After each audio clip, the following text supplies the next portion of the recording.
Good morning, guys. Welcome to this Wednesday, February 12th. Couple of days, you got Valentine's coming up. Oh, forgot about that. Don't forget about it. Coming up on Friday. Right now, market's in a holding pattern. We got the CPI number coming out here in a few minutes, and that's going to be I think the biggest piece of news we have for the day. Early on, we got mortgage applications. They were kind of mixed. A mixed bag. Purchase was down, the rest was on the upside. So not completely falling out of bed, but definitely kind of muted still. 8:30 we get the CPI number. That's going to be interesting to see. If we get a hot number there, it could certainly turn this market on its head again. We'll see what comes out. Uh, Powell speaking again at 10, testifying. Yesterday he didn't make any news, so hopefully he doesn't do it today either. But always, there can always be a reaction, so watch for that. Oil report at 10:30, and we have a 10-year auction at 1. All right, so that's the kind of stuff we got on news on tap. News we have on tap for this morning. So CPI 8:30, that's going to be the biggie. Then we have Powell at 10, oil report at 10:30, and then a 10-year treasury auction at 1. So looking at the market, I'm going to start off the same as yesterday, range-bound trading. I mean, we have 2 days of exactly that, range-bound trading. Market is still in a holding pattern, not quite selling off. It's all these cross currents going on. Start off range-bound. Watch these lower edges, the 6,020.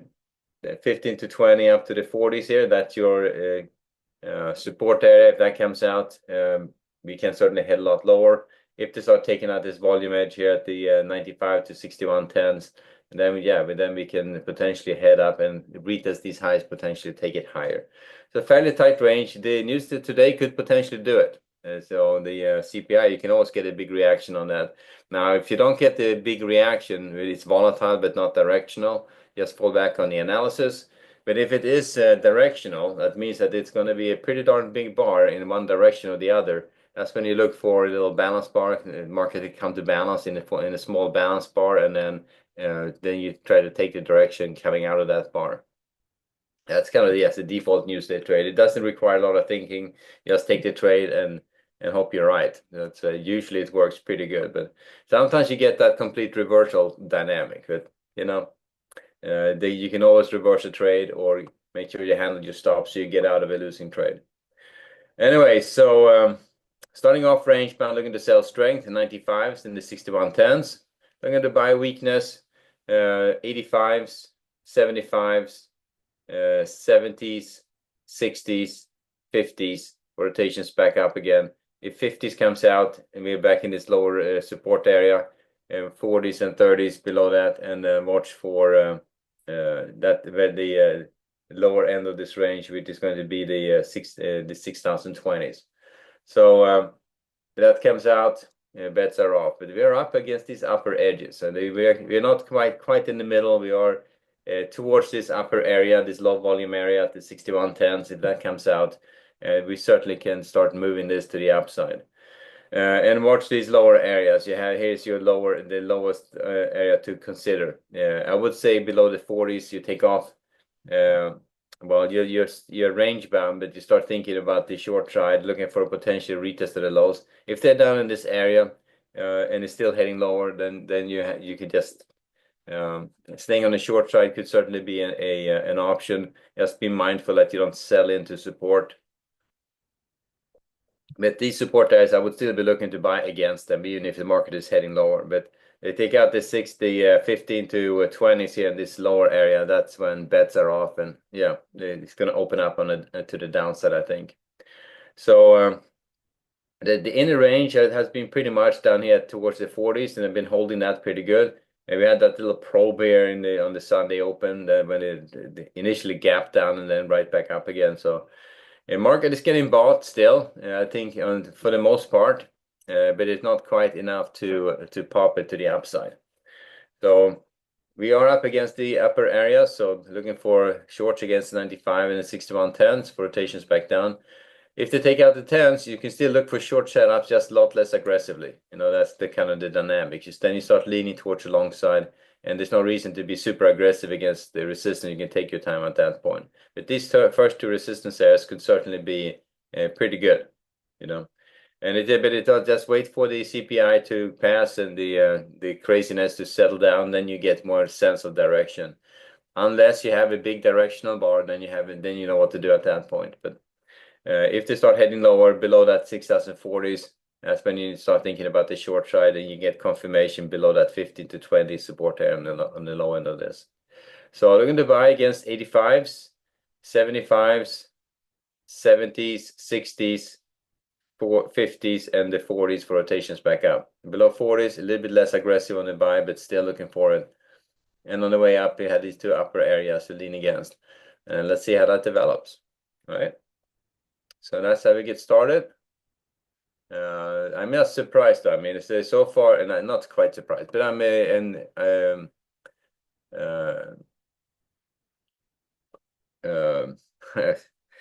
lost my train of thought for a second. But I mean, I'm not.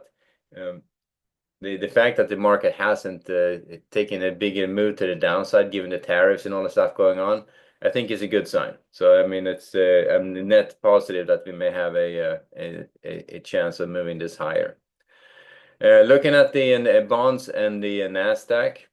So the bonds, definitely pay attention to that. That's going to give you a sense if how the yields are going to be doing. And as for now, they're right back to that 114 attractor, at least heading down there slowly, but they're heading down there. And this pop to the upside, that was tariff threats and concerns when they have this Mexico-Canada standoff. And right now they see coming off, heading back down to the attractors. It looks like value is still around the 114s. They have taken out that 115 low volume area and they're below it. So we are slowly moving down here towards the 114s. So I would stay on the short side on the bonds, looking to buy or looking to sell against the 114.24, the 114.30 to 115s for rotations back down. It starts trading above that 115 and the 115.06s. That would be this low volume area. Then I think we are back up again, potentially heading back up again. So this low volume area, they take that back out again. We are heading back up to 16 again. So it's a pretty good area to lean against.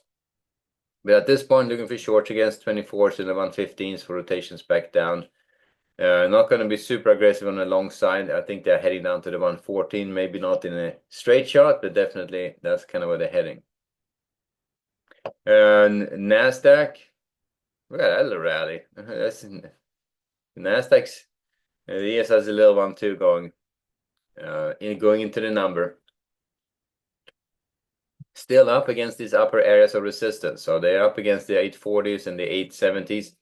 Overnight, holding on pretty good. And it feels very much like they want to take this higher. I mean, they have been up here flirting and pushing the upper areas, not quite failing. However, if they can't bust through it, it's going to be a pullback. I mean, yesterday's trading was not quite the pullback. There's a retest again, so it's the fourth time they're up here trying to take out the 870s, can't do it. And at this point, you just kind of watch this and say, okay, if they can't take out this area, they go back and forth around it, can't take it out.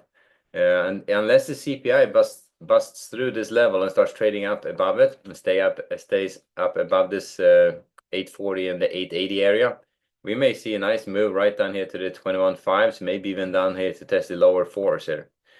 Below the 4s, we have some areas down to the 2, this volume edge at the 200s as well. So a lot of range bound trading below it here. So we are still range bound. I would start off with a slight bias to the upside, given where they are at, see if they can bust through the upper areas. But given the news, if they can't extend, chances are we're going to see a little bit of a pullback. So let's see what happens when that number comes out. But I would look for shorts against the 840s and 880s at this point still. If the reaction is volatile, back and forth like crazy, and then settles in below the 880s, I would just stay range bound until I see it taking out that 700s. So 700 starts coming out, I'm going to start thinking about retracing back to the 500s and potentially staying on the short side of this. So that would be the Nasdaq retracing back towards value. So upper edge fails. If you can get in on the short trade at these upper areas in a good setup, that would be the preferred way to go with this. But it's not by any means an obvious thing, depending on what happens at that CPI number. So on the way down, they're going to buy against the 740s, 700s, and the 660s. Given that the reaction is volatile but not directional, then we fall back on the analysis and still looking to buy against these support areas. If the reaction is, yeah, they blow through this on the way down and they are trading below the 660s, yeah, stay on the short side. If they bust through this and take out the 880s and stay above it, stay on the long side. If they're volatile but hasn't really taken out any of those edges, then just look for shorts against the 840s and 880s. Look to buy against 750s, 700s down to the 660s. And then let's see how it develops after that. So that's the NASDAQ to get started. Always like doing a little rally like this. This looks great. Let's see if we can get a little pop going here. And then finally, oil and gold. So oil, start with oil today, and backing off a little bit of the highs. And as I said, I keep saying that thing is going to be structurally moving lower no matter what. The only reason it pops like this is you have tariff and short-term shocks or short-term announcement and news, which gets the market to reprice itself. And then overall, it's going to keep coming down. So it's not super easy to trade. I would stay range bound at this point and see if they can trade up above the London high at the 72.90s. If so, stay on the long side and see if they want to push the upper edges again. And if they take out the 72.30s, I would look for a retracement back here towards the even back here towards the 71s. And you have the attractor is at 70, a little bit lower, but they have a shot. If they take out this support area 72.30s, we have a shot at potentially trading back down here. So range bound trading, look to buy against the 72.30s and the 72s for rotations up. Look for shorts against the 72.60s, 72.90s, 73.30s for rotations back down. That's kind of the range I'm looking at right now. If they start taking out that 30s, 73.30s on the upside, look for potential moves higher. They start taking out the 72.30s. One level outside the obvious would be 72. So these two, and start thinking retracement trade back down here towards these attractor areas at 71 and then 70. So that's good. Oil.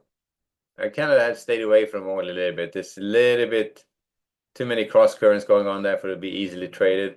And gold, I'm staying away from too. Look at that crazy crap. This is just absolutely nuts. This is not easy to trade. This is just volatile, choppy, and the range is huge. So I mean, you getting the run over here. This is like these bars right now forming are like 89, 899. It's like 50 ticks, 50 ticks or bigger. So there's a lot of movement going on there, but they're busting through key support right now. So they're kind of melting down, pardon the pun. They're down here against that 29.05s, took it out. Remember, yesterday they were all over the place, up and then down and then bounced up to value. Overnight has been drifting lower, and they've been down here testing support. So far, support held at 29.05s, but now that's coming out.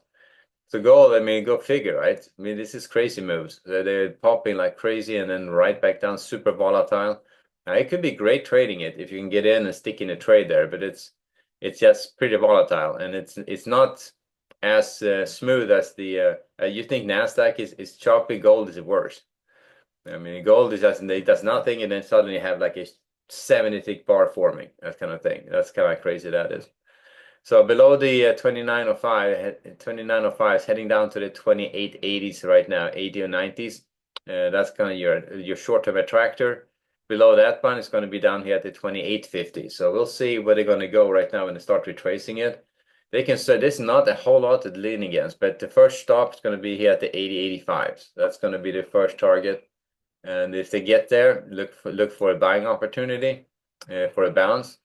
And if they blow through it, the next level down is going to be 28.50. But I would be looking to the short side right now, see how far they're going to take it when they're going to run out of gas. Just be mindful. 80s, 80, 85, that high volume area, going to probably provide some support right the first time to it.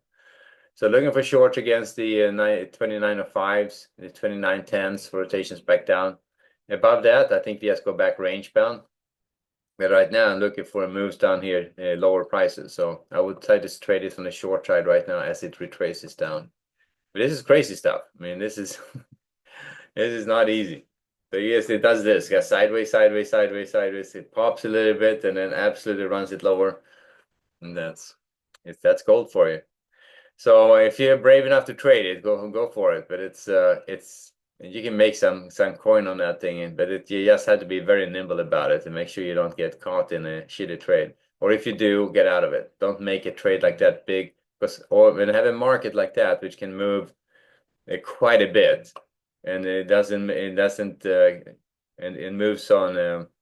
Well, whoever trade large volumes. You just don't want to be on the wrong side of a trade. So better just get out of the trade, take your loss, and be done with it. The ES and NASDAQ is a lot more volatility in terms of rotations back and forth. It gives you more opportunities to get out of bad trades. Gold can get you caught, and that's freaking stay caught there until you get absolutely crushed. So anyway, so oil and gold from the short side, oil range bound. Back to the ES, and so far it looks to me like we're pretty much holding in this upper area still, holding for the CPI. So I will wrap it there for now. So good trading, guys. So ES, NASDAQ, both. I would start range bound on the ES, slight bias to the upside on the NASDAQ, but both of them are up against these upper areas of resistance. So unless CPI can break through it, we may see a little bit of retracement.